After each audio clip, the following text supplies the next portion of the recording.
మోసం చేసే ప్రతి అమ్మాయి అబ్బాయితో ఇలానే మాట్లాడుతుంది. మోసం చేస్తున్నట్లు కూడా తెలియదు అలా చేస్తారు.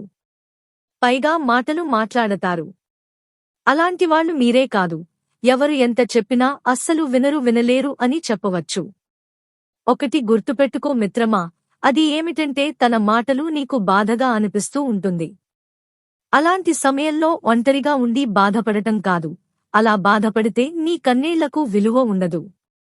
ఏదైనా మీ మనసులో ఉంచుకోకుండా మాట్లాడే శక్తి నీకు రావాలి.